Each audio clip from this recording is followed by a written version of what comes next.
everybody, and welcome to the Full Sport Press. I am Zach. I'm Peyton. Well, and this is the Full Sport Press. So, today we're going to get started with what we saw. Peyton, you want to kick us off? I will. My what we saw. It's not this kind of a different what we saw than I feel like we normally do. Mm-hmm. Mine's more of a story than a highlight or a play story or something time. like that. And this one is with the Pittsburgh Pirates. They have a player named Drew. I don't know how you say his last name exactly. Drew Maggie. Yeah, Drew I would guess one of those two. So he is 33 years old. He has played in the minor leagues for 13 years at different teams. And he has finally been called up to the big league roster for the Pittsburgh Pirates. Wow. And what makes this story even crazier is he was drafted originally by the Pirates, and he's been to a few different teams in between there, and he's back with the Pirates in minor league, and he's finally getting the call up at 33 years old. Honestly, it's just an awesome story, and there's a video, and you can look it up to kind of see his reaction to getting called up to the major leagues, because like I can't imagine what that's like. Kind of similar to I believe his name was Andre. Yeah, Ingram that's from the exactly Lakers. what I was thinking about. Yeah. Kind of similar to him, where he was in the G League for basically his whole career, and at the end of the year, one time they called him up. But this one's at the beginning of the year. Maybe he's going to make an impact. I don't really know, but very cool, just story. And if you haven't heard about it, I recommend watching the video. He has a couple of them on their Twitter account, or you can probably find them somewhere else. And it's just cool to see his reaction to finally making it to the next level. I mean, I can't imagine what it would be like to play in the minor leagues for 13 years. Yeah. And your entire career, and finally getting that call. Yeah, that is pretty cool. Yeah, great story. Yeah. Kind of sucks now that all the minor league players get like free housing and all that sort of stuff. It's like, dang, really now? But he's about to get some money, so it'll be all right. And he's getting called up to a 16-7 Pirates team, the best record in the National League. Yep. So pretty cool. It's crazy. All righty. Well, mine was honestly just the Celtics on Friday.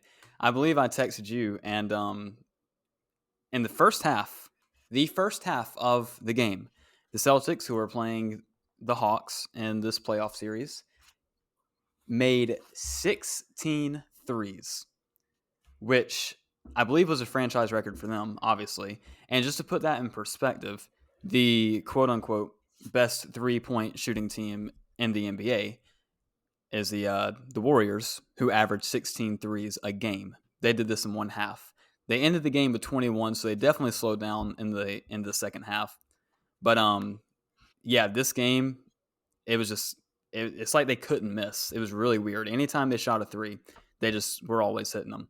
Ended up not mattering because they still lost that game, but it doesn't matter because that's pretty crazy. That's a lot of threes. Yeah, really. That's yeah. Let that's me crazy. let me find their final stat line on that. Let's see. Yeah, they made 21 threes and attempted 48. So they went 44%. That's good, but still. Yeah. Wow. I'm gonna just add this little note in here. I don't know if we can add this as a new segment, but just an idea. I just thought about it as I was looking through my highlights. On Friday, Dodgers Cubs. The Cubs are winning 13-0, right? But Drew Smyly is throwing a perfect game. No hits, no walks, nothing. And they're in the 8th inning. So he's almost there. He's 6 outs away. Yeah. And I even turned it on because they had it on MLB Network. I was like, all right, I'm going to watch this. Hopefully, first batter I watch. All right. He throws a pitch. It's like almost like a swinging bunt. Like it goes 2 feet probably. And both the pitcher and the catcher run out there.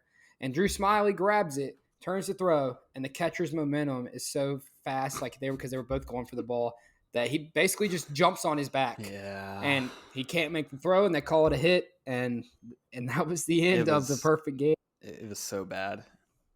Yeah, it was. I was watching and I was like, because I texted you and I was like, that really? Because I told you it was Ed started, and then I was like, immediately texted me back and I was like, well, it's gone. It's like, oh well. But if you haven't seen that, that's like a not top 10 kind of thing almost. Like it's just, Yeah, but a not top 10 of your entire life. Like he will think about that moment for the rest of his he will. life. That's gonna be one of those I mean, stories he's talking to his grandkids and it's like, I ever told y'all about the time we were winning 13-0, I almost had a perfect game. Oh, that's gonna suck. God. that's another highlight worth looking up because Yeah. just to see how he lost it. It was a heartbreaker. Oh All man. All right, right, moving reviewing. on. Yep. Next, we have our games of the week from last week. Mine, it was a good game. It was on Yeah. Apple TV, I which was watched some cool of to see this. their I did broadcast. watch some of it. Yeah, and let me just say, both with MLS and MLB, their Apple's like quality is Dude. like the best I've ever seen. Yeah. I like it is insane how clear like it is Mm-hmm. like the best cameras I think I've seen in any sporting events. Yeah. But anyway, Braves are up 4-1. Astros have a like 3-run seventh inning and then score two more in the ninth to win 6-4. And a much larger story is just the Braves got swept the whole weekend. I'm not really Dang. panicking much but it was just a tough series against a good team, Cheaters. and it was going to happen eventually. Do I? Cheaters. Yeah, there are cheaters. That is true. But yeah, so we lost that game, and then I kind of think it just kind of set the tone. I think almost pretty much every game of the series, Atlanta was winning, Mm-hmm. and then the Astros ended up coming back and winning the game, Yeah. which was pretty disappointing. Yeah, but yeah, it was a good game though. Yeah, So I was flipping between that one and a couple basketball games, and whenever I was on that one, I was like, okay, I mean the Braves got it; they should be good. And then yeah, wake up the next morning, I'm like, oh well. yep. Alrighty, well, my game of the week was Game 3 of Lakers Grizzlies, and it started off like the Lakers. It looked like the Lakers were going to absolutely destroy the Grizzlies. In the first quarter, the score was 35-9 for the Lakers.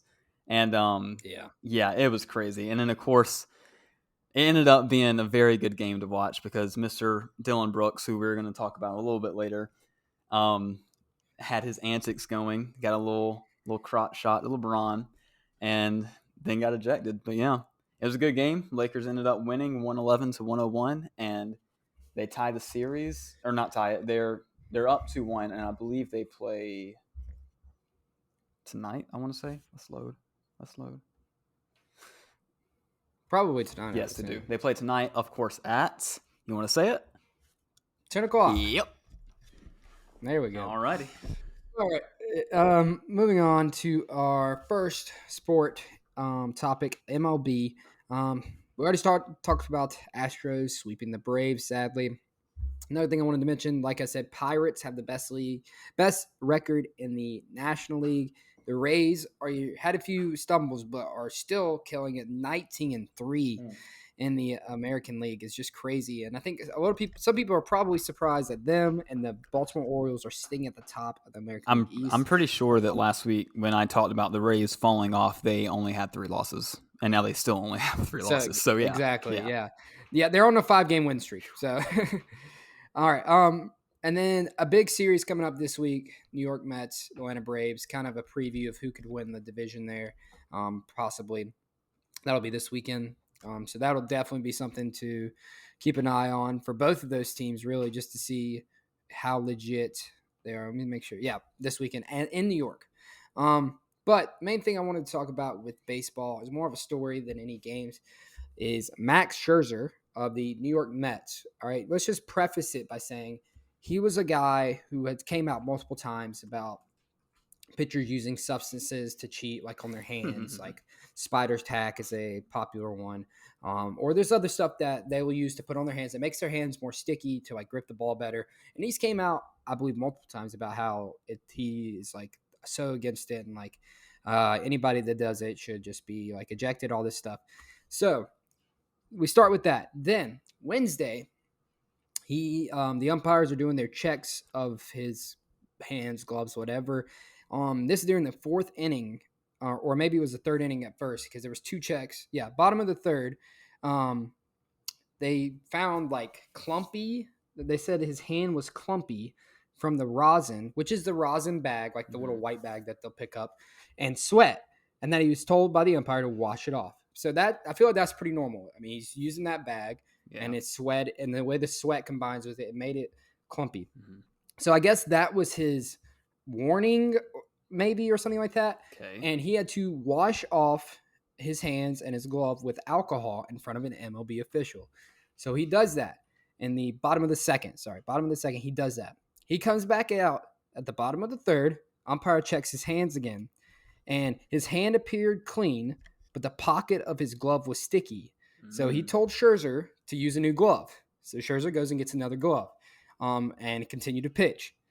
Then at the bottom of the fourth inning, they check him again. And this time the manager came with him out there because at this point it's getting kind of sketchy. Yeah. And after a heated discussion, Scherzer gets tossed from the game. So he's out. Um, and he in the thing, you can tell even just watching it, he's yelling, "It's rosin" at the umpire, like just over and over. It's rosin, like it's nothing else. Like, why are you throwing me out of the game?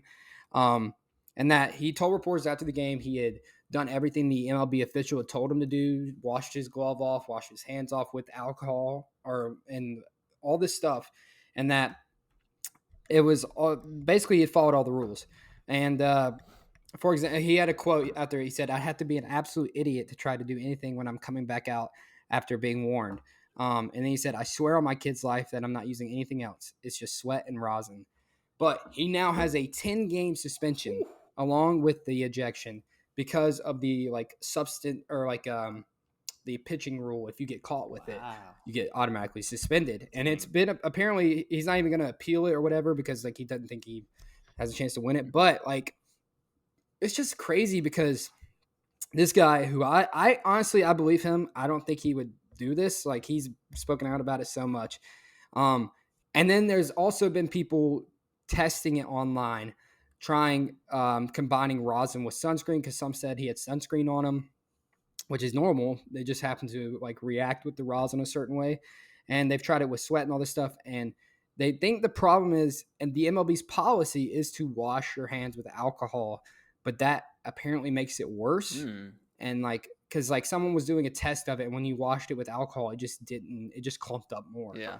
So people think that that was the problem, but yeah, it is a big controversy. It's just So it's crazy to think about because it's like I don't know other sports and cheating. It's like this is a sport where one person can make a decision and cheat and win a game, and then that can have other consequences as like say they go on to win a championship and then it's found out and then it's stripped away. But like it all comes down to like one person who made that decision. Whereas like something with Deflategate, that takes multiple people. That takes planning. yeah, It's just crazy to think that like one pitcher can just go out and just cheat like that. Whether he did it or not, I know it has happened with others. It's just like, yeah, yeah, yeah. that's crazy. So he's out for 10 games.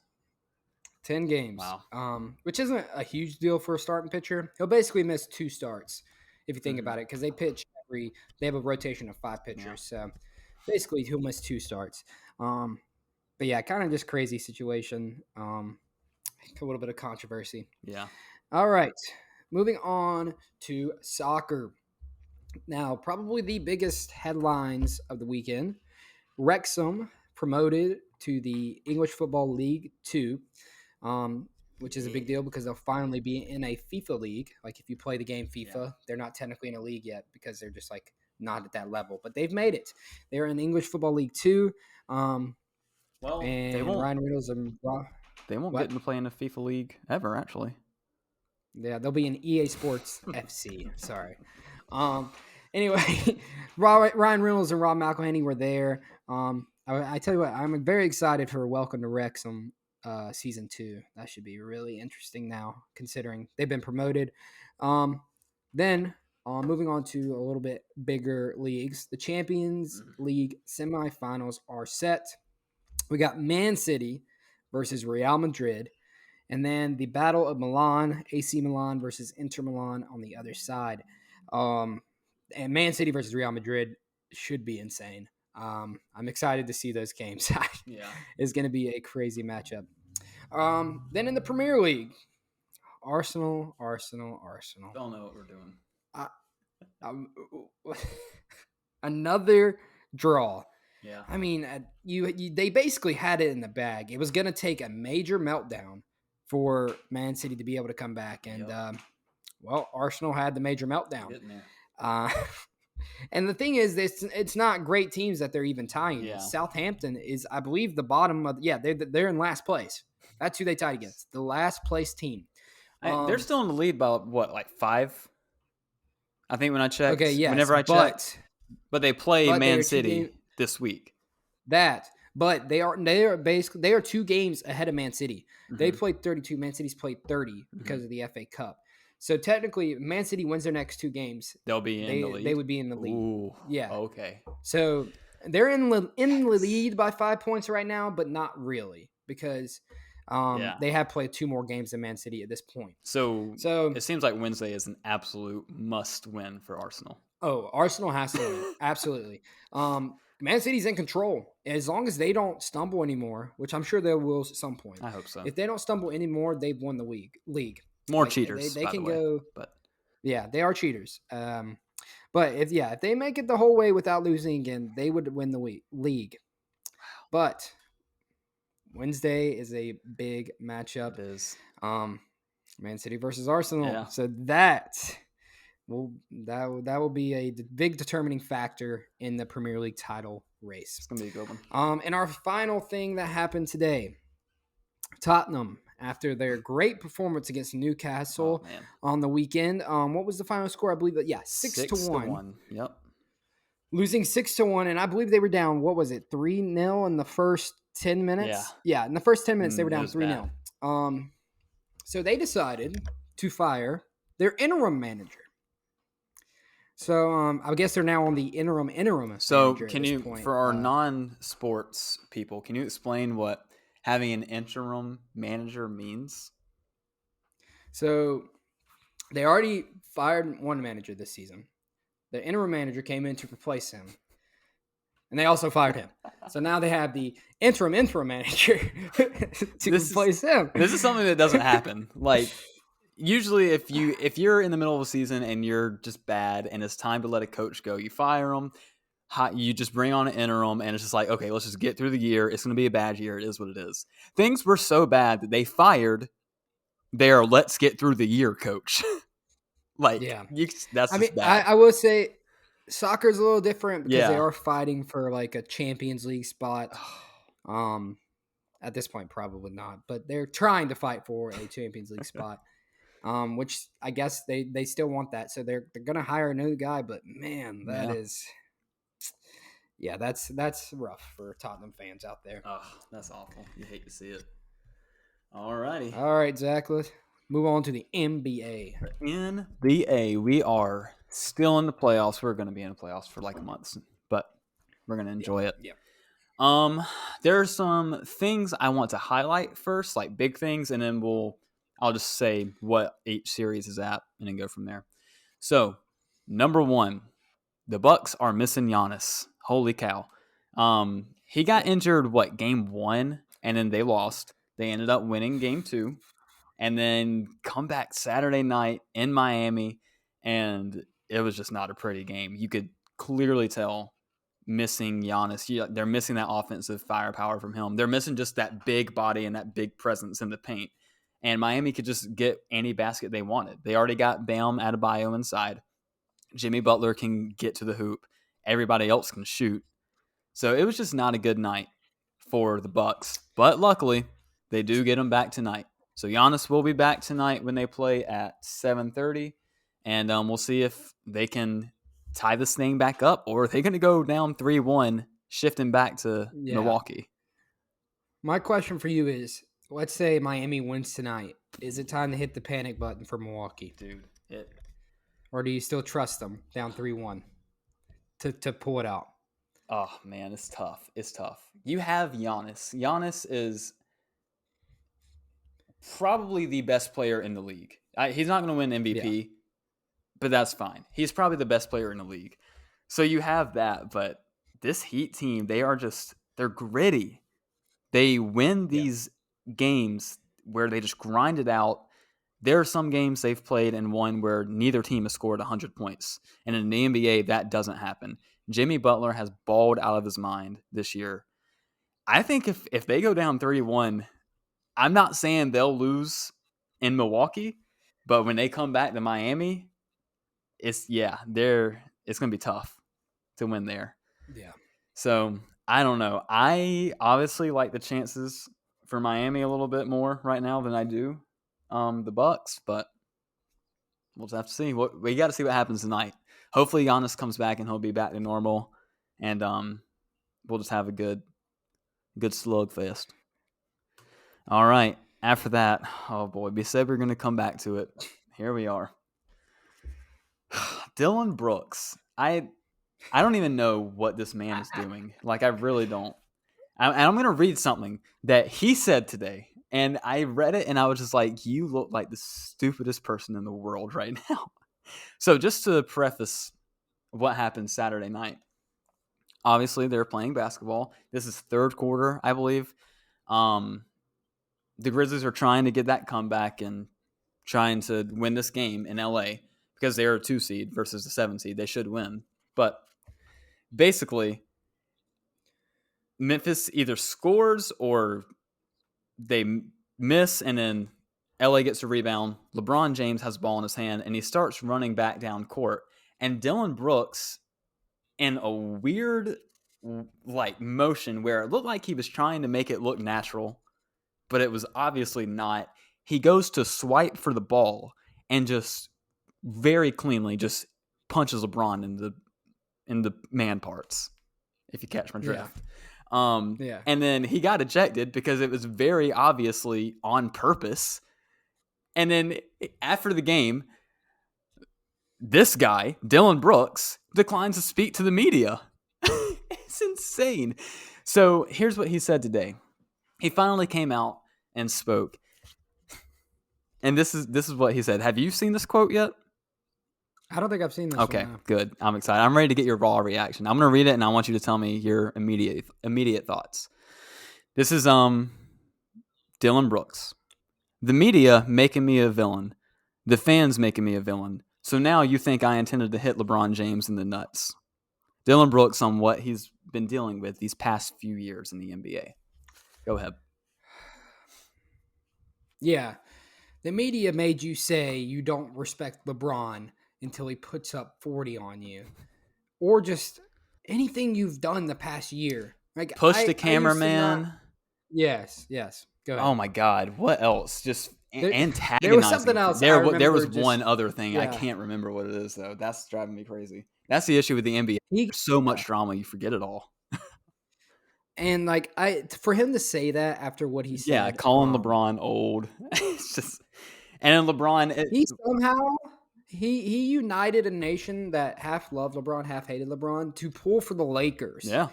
Not only like people that hate the Lakers, hate LeBron, are now pulling for the Lakers because of him. Mm-hmm. Like you can hate LeBron, but there's a certain amount of respect that you're gonna have for him. Yeah. And then Dillon Brooks, a role player, comes and says he doesn't. He's a starter. LeBron. He's a starter, and now he's a starter, but he's not a good starter. Well, he's really good at defense, but he also scores 4 points a game. So. It's bad. But apparently I read a report that says the Grizzlies, this could be the last we see of Dillon Brooks in a Grizzlies uniform. They were trying to trade him at the trade deadline, and he'll be gone soon. I mean, the whole Grizzlies team this year was just weird. Last year it was a lot of fun because it's like, wow, they're young. It's like year 3 for Ja, and he's doing absolutely insane stuff. And they're the 2 seed, but still underdogs. So it was like they should not be the 2 seed and they shouldn't be here. And everybody wanted them to win. And then I don't know what happened during the offseason, but they just decided they wanted to be the villains of the NBA. Dillon Brooks very clearly is trying to be the villain. All year long, he has said things and done things to make him look like this. And now, when we're in the playoffs and it really counts, you have all the eyes on the playoffs, and you do this, of course people are going to think you did it on purpose. Duh. And then you've got to, whether you love or hate LeBron, I love LeBron. I always have. My love for him has died down since he left Cleveland. But he has always been non-problematic. Yes, he flops. Yes, he does whatever you want to say he does on the court. But when it comes to drama in the press room, wherever, he has kept it 100. He said, I'm not doing this. Like, I'm here to play basketball. The only thing you can take against him in the press room is he lies about stupid stuff. There was I'm gonna take this quote from Big Cat on part of my take. He said, "You have to respect Draymond Green and Patrick Beverly as the villains because they do what they do. They own up to it. They take whatever comes with it." And then he talks about Dylan Brooks is a fake villain because he does all this stuff and then tries to say like he didn't, like it's the media. No, just say you did it, man. We watched you say that you're not going to respect LeBron until he puts up 40. Just admit you said it, and it was a mistake, obviously. I mean, I don't know what makes you think of all people to go after LeBron James and just give him more of a reason to want to beat you. But I mean, you have to own up to it at this point I because don't. Draymond Green, he'll do whatever he does and he won't back down from it. And you have Yeah. to respect that to a degree. It's like I So, don't care how old LeBron is, because he did call him old. It's like, I don't care how old LeBron is. This is quite possibly the best player to ever play the game of basketball, and you're just gonna do this. Stupid. yeah. Oh man. I don't have anything else to say about him, but crazy. All right, moving on to the other two California teams. We're going back to Kings Warriors. Last week I said we're going back home. The Warriors could start coming back, and here we are, series tied 2-2. How are you feeling? What are you thinking? Yep. I told you, I think home games, the Warriors are just going to win them. It's just going to come down to can they steal one in Sacramento. I think the Warriors are going to pull this off. I do too. Yeah. I think they heard the haters. Draymond Green's back. He is ready to go. Yeah, they survived the game without Draymond. They win that one. Yes. It's tied 2-2. They won both games at home.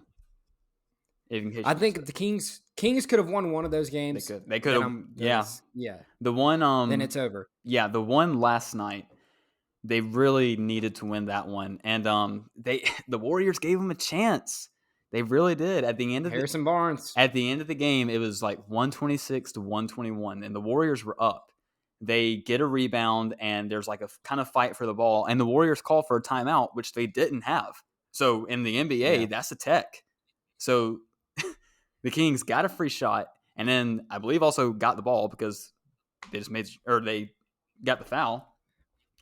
And then they get the score 125-126. They have a chance for the game-winning shot, and just not a good possession by the Kings in the end. Harrison Barnes just has to put up a three, and of course this isn't the Warriors' Harrison Barnes, so it doesn't fall. And then on top of that, the reason why I think the Warriors are probably going to take it is De'Aaron Fox has fractured his hand. He is not ruled out yet for Game 5, but he's ruled doubtful, so he's probably going to be out, and that is a huge loss for the Kings because even if he's playing, fractured hand. It's hard to say he would be even close to 100%. Yeah, but the Harrison Barnes thing, I saw a tweet saying the Warriors knew they left him open. There was no way he was going to make that shot after playing Golden State. Yeah, and this is a De'Aaron Fox who is averaging 31.5 points, 7 assists. So you're losing a lot on that one. They need him. They do. If he doesn't play, or even if he does play, I think the Warriors win this series. Kings were a great story, but I was hoping they were going to do it, but who knows? You know what? Light the beam. One thing I heard today from another podcast, Horse Hoops, great podcast. If you like to hear about the NBA and not necessarily all the scores and all the games and just everything else around the league, such a good podcast. But they were talking about the beam because Colin Cowherd, came out and he's just ragging on the beam, saying that, it uses so much energy and it's just a waste of electricity and you're hurting the environment and all this stuff. Because if you don't know, we've talked about it before, but the Kings, after they win a game, they light up this huge purple beam and it goes up into the sky. It's just like a laser. Yeah, the Sacramento Bee came back and they said, actually, we've done our research and this only uses the same electricity that and energy that one load of a dishwasher would use. So, yeah, I hope they can light the beam for a series win, but it's looking a little bleak right now. Let me just say, moving on to I guess our next series, Knicks Cavaliers. Are the Cavaliers just bad? They scored 79 points in the Friday game. That was game a bad 3. game. I think the Knicks will just finish that one out, to be honest. Yeah. Let's see. Let's go through these real quick. Bucks Heat are leading 2-1. Cavs Knicks are up 3-1. They've got one more game left. The 76ers have already moved on. They swept the Nets. Not shocking. Yep. Boston's leading 3-1 against the Hawks, so they got one left. They should finish it off. The Nuggets are leading 3-1 against the Timberwolves. They should finish that. Phoenix is leading the Clippers 3-1. They should finish that unless Kawhi can. Kawhi's got to come back and make some magic happen. Let me just say, Kawhi, just play the game. It's the playoffs. How can you just be sitting out with injuries that aren't even that serious? If he's sitting in the playoffs, it's got to be serious. I just don't understand why it's not taken care of, considering how much he's already sat for his 4 years he's been in LA. I'll say this: Russell Westbrook, you got to give him some respect. Oh yeah, honestly, absolutely. I mean, dude's playing amazing. He had 37 points in the game 4. Mm-hmm. Like, he basically was the entire team. I really was hoping that we would get a Clippers-Lakers Western Conference Finals just so we could see Russell Westbrook take on LeBron. That would be amazing, but it's not going to happen. Kings-Warriors, they're tied up 2-2, and then the Lakers lead the Grizzlies 2-1. Anything else you want to say about the playoffs before we move on to our last? Let's move it. All right. All right. Talking about the NFL now, we have a lot. Yeah, we do. Lot to go over. Starting off, just quickly going to touch on this one. Aaron Rodgers trade is officially done. You want me to read it? The Jets are getting Aaron Rodgers, pick number 15, and a fifth round pick. The Packers are getting pick number 13, so basically a pick swap this year. A second round pick, a 6th round pick, and then a second round pick next year that will become a first if Rodgers plays 65% of the play. So basically, if Rodgers starts all season, doesn't get hurt, it'll be a first round pick next year too. Yeah. Honestly, not a bad trade for the Jets. Just swapping first, not having to give it up this year, and possibly having to get up next year. They just really need to hope it works out for them because they want that first round pick to be late 20s, hopefully, if Aaron Rodgers plays that much. Finally done. I mean, it was expected. I think it's stupid. I don't get it. I know you don't want Zach Wilson, which is fine, but how is this the answer? I think the way they're looking at it is it's just they feel like they're ready to win, and they needed the quarterback that they think can lead them. You're not ready to win. That's Aaron Rodgers. What makes you think you're ready to win? I guess, especially when you just traded away or got rid of all your good offensive weapons. We'll see what happens. So weird. Yeah. Now, next thing. This one's just a little bit. Have you seen the Texans tweet? Somebody showed it to me at work, but I want you to read it because it's crazy. Right. So first off, the Texans, the caption of the picture just says "forward." All right, and then this is what it says: "Failure is not an option; it's a necessity. Yep. Every misstep is a lesson learned. Every setback, a chance to go stronger. Embrace the struggle and become unstoppable." Now, what does that mean? I don't know. What? Let me tell you. It has to mean something. Let me tell you the context of how I saw this tweet. I have a friend who is a Texans fan at work. He came up to me and he goes, "Panthers are picking number 1. I need you to imagine in your head they just tweeted something that is the last possible thing you would ever want to see them tweet right before they pick." And I'm like, okay, I think I have it. And he goes, "Now read this." And I was like, oh, I'm so sorry. Like, what is about to happen? Are they going to trade it? Or they, I at this point, I'm almost at the. I'm thinking they're going to trade I'm it. pretty positive they're not taking Stroud or a quarterback at all. I don't think that. Yeah, I agree with that. I assume if I'm the Texans and I'm not taking Stroud, I'm trading it. Obviously, um, man, that just like why tweet that? What is the I don't point of know. I that? don't know. Oh man. All Yeah. right. Now let's move on to the draft.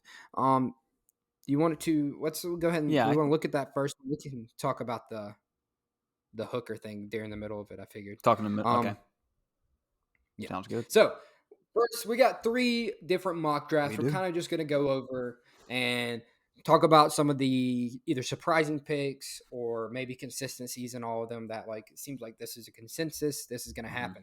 All right, so we're starting off the Draft Network. This is their draft yesterday that came out.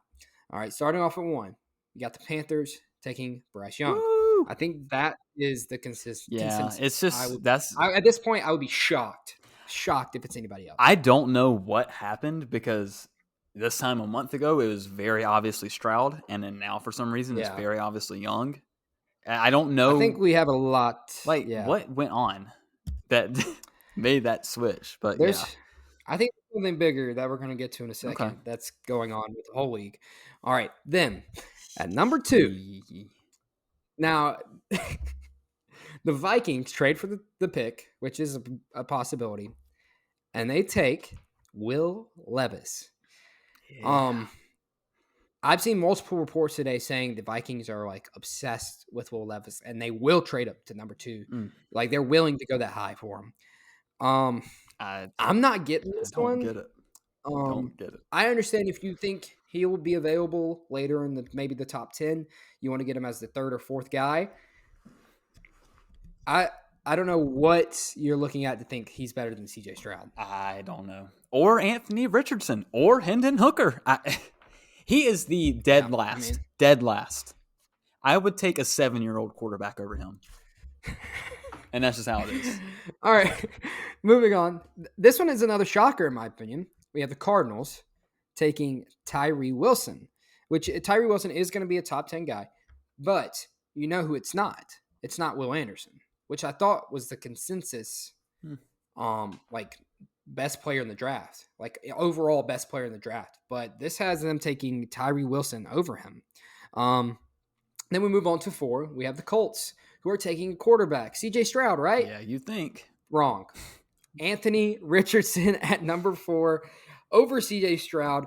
And I think this is one that could actually happen if it came down to it, because there's been a lot of stuff about the Colts being obsessed with Anthony Richardson, kind of like the Vikings Levis, but that's been going on a lot longer. It has been. And it is a little more understandable in my opinion because Anthony Richardson is a freak. Yeah. And if he figures out how to become accurate and make decisions correctly, then he will be one of the best quarterbacks in the NFL. Yeah, it's going to be crazy if he does.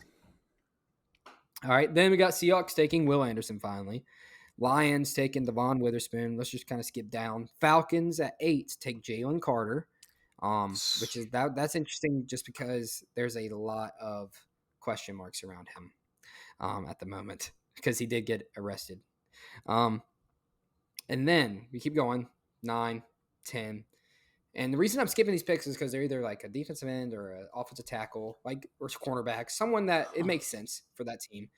Then we get to number 11, and we finally get CJ Stroud to the Titans. Why he has dropped this far all of a sudden, I have no idea. But man, if he drops to 11 to the Titans, that would be an insane pick. But who knows? Maybe they're knowing something, or the NFL knows something we don't, because I think the same thing was said last year when Malik Willis dropped to them in the 3rd round. They were like, "Oh, Titans got to steal," but they're already looking for a new quarterback. But CJ Stroud at 11, you got to think like Titans fans, you got to be pumped up about that. How is he falling? Like nothing has come out about him. He hasn't been arrested. The only thing was, the only thing that yeah. came out was this like Manning Passing Academy thing, which is proven to be fake, I believe, like not even true. So, in case you didn't hear that, it was like Brady Quinn reported that he signed up for the Manning Passing Academy when he was in high school, didn't show up, something like that. But Okay. it's like been proven that I don't really think that was true, or like something happened Explain with to me it. how that's But affecting his draft stock 5 yeah, plus I years got no later. idea. That's stupid. All Wow. right, we're gonna keep moving. We got 14. The Patriots taking Bijan Robinson. Yeah. That one will not happen. I guarantee you that. I will be completely shocked if Bill Belichick takes a running back at number I mean, 14. yeah, just for him to go Um, there and do nothing. Cool. be in a committee, because that's how it will always be in New England. So it doesn't make sense. Number 15, we got the Packers. This one is hilarious to me. The Packers taking Jackson Smith, Nick Jigba. Now, why? I would love it. I would love it. It's been a streak of however long that Aaron Rodgers has been there, that they refuse to take a wide receiver in the first round, and him getting like mad about it every year. If They this trade him away. if this happens, They trade him away and take a wide receiver. I would cry. this might be the best There's thing no to way. ever happen if that goes down. Dude, there is no way. That would be amazing. Other than that, on the first one, Nothing I don't think too there's too crazy. many more surprises Yeah. there. We're going to move on to our next one, and this one is going to be from the NFL Network, and it is, I believe, hold on, it's loading. So this one is from April 21st, so 3 days ago. All right, so starting off, Bryce Young, Yep. number one, of course. Now, this one is similar to the last one. Will Levis goes number 2, but it's still the Texans. Mhm. They don't trade back. It's still the Texans. Now, why is this happening? I have no clue what has happened over the weekend where Will Levis, not only with the Vikings, but also here to the Texans. It's weird. I don't understand it. Just Yeah. put out Then Dougie Mills for another year at that point. I mean, what are we doing? all right, so this one has the Cardinals taking Will Anderson, Yeah. like you would think, and then the Colts get C.J. Stroud. That would be good. I you feel would like. think. Yeah. We would be happy here. And then at 8, the Falcons take Bijan Robinson. Ooh, that's That interesting. would be. I don't know how I feel about it. I think that's a great. I mean, pick. I guess you're surrounding Desmond Ritter with another weapon. Yeah. I assume Desmond Ritter's going to start, but I mean, I think they already said he was. I think it's been proven. They already said the keys are his. Yeah, I think the problem is it's been proven that like it's not as valuable to draft a running back in the top, maybe even the first round at this point, just because they have such a small life. Like 4 or 5 years, and probably max, unless they're a freak, is going to be their life in your team. And it's not worth it to pay them that money because they're easily replaceable. Mm-hmm. But we'll see how that works out. Then it's got Jalen Carter to the Bears at number 9. And then Vikings trade up in this one as well, but they take Anthony Richardson. I think that's interesting that these drafts have the Vikings trading up, getting a quarterback. Mm-hmm. I guess they're thinking as Kirk Cousins, they can easily sit behind him for a year or two and not have any problems because Kirk is fine. He's not going to be the greatest, but he'll do the job. Ooh, sorry, I'm just scrolling down. This one has some interesting, I feel like, weapons going to certain places. Number 20 pick, Buffalo Bills trade up and get Jordan Addison. That would be deadly. Jordan Addison on one side. Yeah, that's the USC wide receiver. Stephon Diggs on another side. Cole Beasley's still there. And they have other Gabriel players Davis. who were amazing last year too. Oh my God. Exactly. Wow. And then Jackson Smith and Njigba to the Ravens at 22 to pair with OBJ. I mean, that would be pretty interesting for Lamar, I feel like. And then the Giants at 25 taking Jalen Hyatt. That's a big one. And then at number 30, so the Eagles traded up with the Raiders to get – no, the Vikings had the Eagles pick. They traded up – am I reading this right? Anyway, the Raiders traded back to 30. That's all we need to know. Raiders traded back to 30. I don't know who they traded with. They traded back to 30. They take Hendon Hooker. Yeah. And I love it. I think it's early, but I love it. Yeah, that, and I'm not sure their strategy here. They signed Jimmy G to that pretty big deal. And I feel like Hendon Hooker, he's a little bit older. I don't know. I guess that's one that I don't necessarily know if it's a good fit, but who knows? Honestly, they want to take a chance on a quarterback, and that's not a big risk at 30. I mean, they Yeah. could definitely get. They actually need a lot more stuff. So I don't know if that's the right pick, but the Raiders are not very good in my opinion. There was a But world out there where before the Panthers traded for the number one pick, I wanted us to sign Tom Brady before he retired too. But I wanted us to sign yeah, Tom Brady and then draft Hendon in like the third round and then let him sit for a year, get that knee ready to go, and then come out and do what you just did at Tennessee. And I actually have a quote from Hendon. Do you want to say something before I say it though? no, go Okay. ahead. Go ahead. Yeah, so there's been a lot of criticism about Tennessee's offense because I think they brought in a new guy, and basically what he did is just dumbed down the offense. He made it easy to understand, easy to play in, and it worked. Let's not sit here and act like it didn't work. They didn't have a great end to the season, losing to Georgia and then the shellacking in Columbia. Sorry, but they were playing very good. There was a point where they were number one in the nation. It looked like they were just going to keep on rolling and just completely burn everybody down on their way to a national championship. Then Hendon Hooker got hurt. Stuff happened. But yeah, there's been criticism about that offense. He came out and said, I'm not just throwing 5-yard outs. I'm throwing big boy balls, which is true. Yeah. A lot of the balls I saw him throw were 30 plus yards downfield, and they were completions and accurate. He is a good quarterback. I hope that this injury can heal right and he can come back and play and show us what he's got at least for a few years. I don't know if he'll be like a, NFL Hall of Famer or one of the best in the league, but he's good. I think there are two questions when it comes to Hendon Hooker. What you said, he might have been making the throws. The question is, like you said, they dumbed down the offense or Mm-hmm. whatever. In the NFL, it's not going to be like that. He's going to have to make decisions. He's going to have to read the defense. It's not going to be this guy's going to go here. He's going to be open Mm-hmm. because that's how it can be in college. He's going to have to be able to read the defense. He's going to have to know where to throw it. And it's not a matter of if he can get it there. It's a matter of does he make the right decisions. Not saying he won't, but Mm-hmm. it's just a question of coming from a system like that. Will he Yeah. be able to make a decision to where he's the one in charge, not Mm-hmm. I'm going to go ahead and throw it. I'm ready to throw it to Jalen Hyatt, who's going to be wide open. Yeah. But I that's mean, kind of the trend of what college football offenses are becoming. Like Logan, yeah, or however you say his name, the guy who the offensive coordinator South Carolina hired this year, he's done the same thing. He came Dell in, Loggins. yeah, he came in and he dumbed it down. And Spencer Rattler is thriving in spring practice, and everybody else is too. So I think and there's more. There's other teams that have done this too. So I Yeah. think this is just the trend, and I mean, trends got to start somewhere. So Yep. All right. So moving on to our last last one. This is one. over at ESPN from Matt Miller. You might not be able to see this one, Zach, unless you're signed in No, for I can ESPN see the Plus. first pick, who I already know it Well, is. I'll give you. Yeah, Yep. Panthers take Bryce Young, of course. obviously. This one has the Texans staying put, taking Will Anderson, which is, I think, a pretty good option for Yeah. them. Cardinals go with Tyree Wilson again. And then at 4, the Colts get CJ Stroud. Then at 5, the Seahawks take Jalen Carter. We haven't really talked much about Jalen Carter. We mentioned the picks, but I think the biggest thing that question is he did get arrested. He did.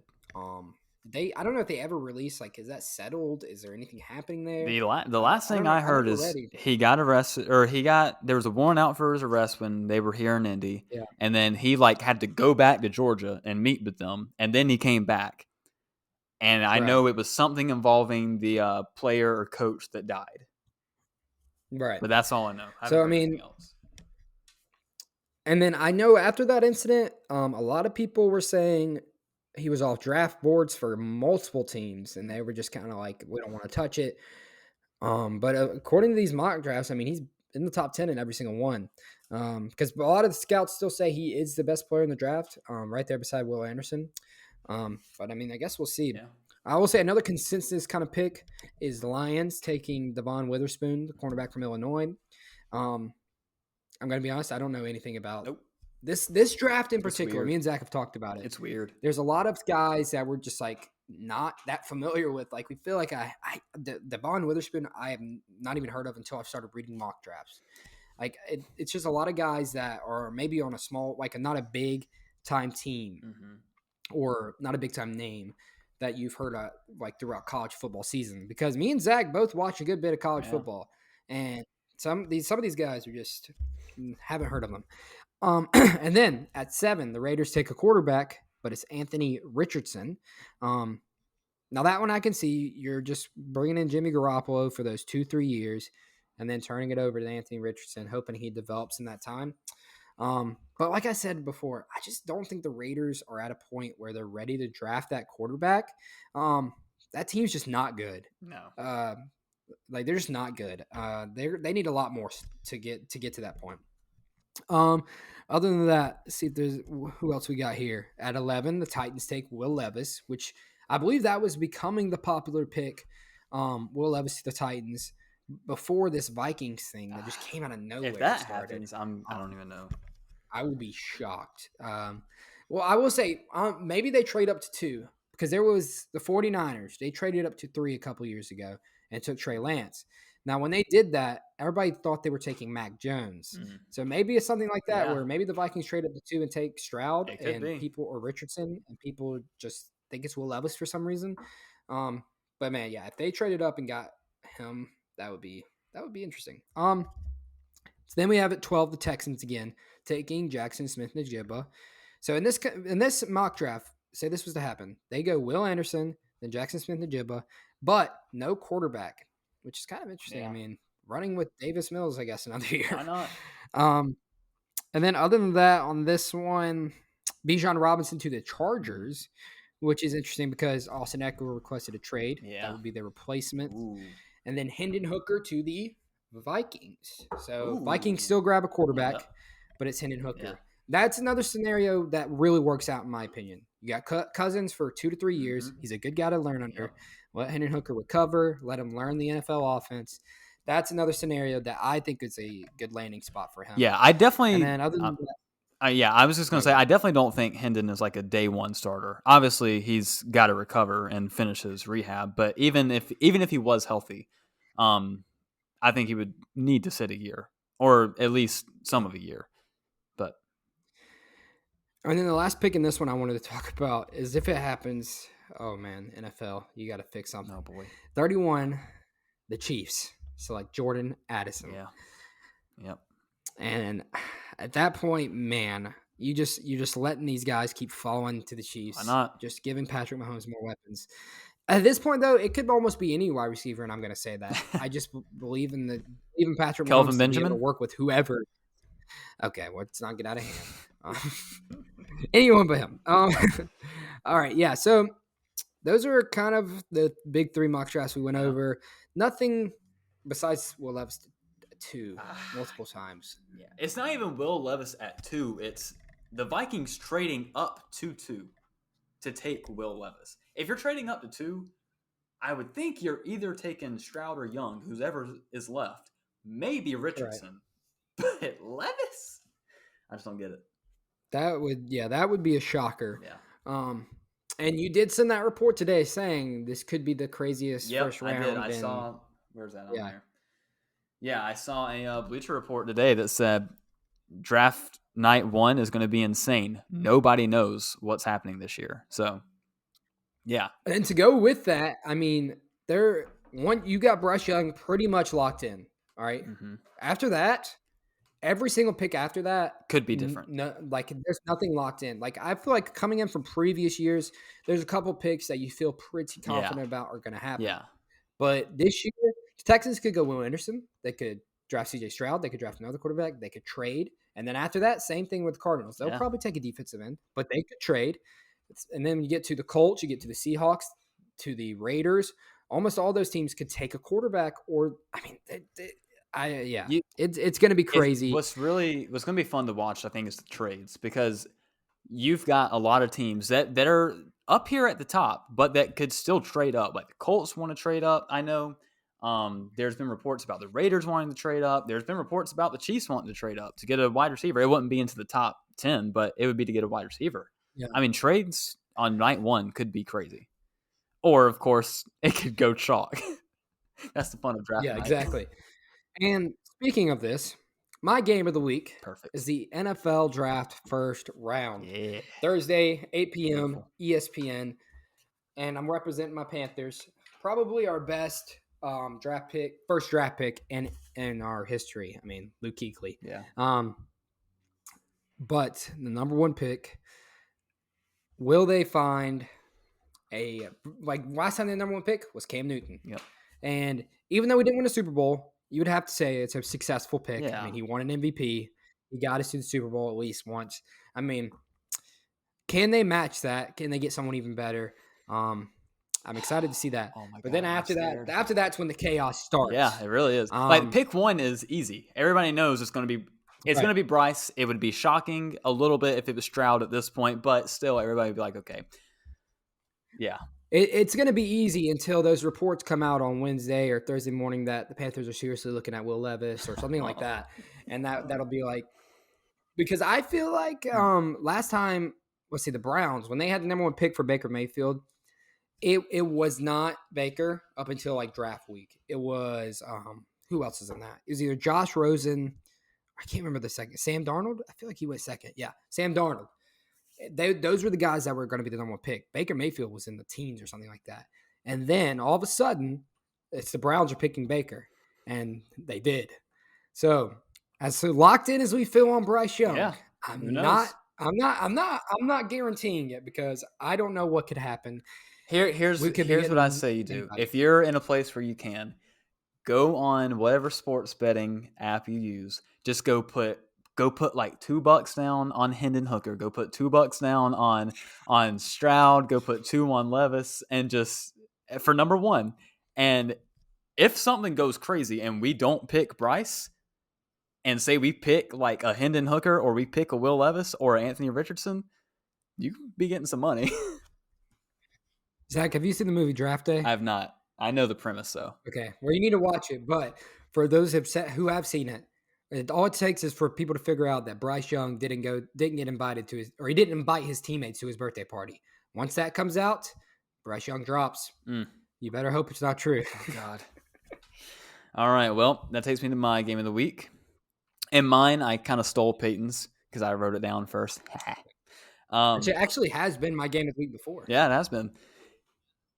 If you are a full sport press, I don't know, mega brain person, you know all our lore. Historian. It is going to be Man City versus Arsenal. We talked about it earlier.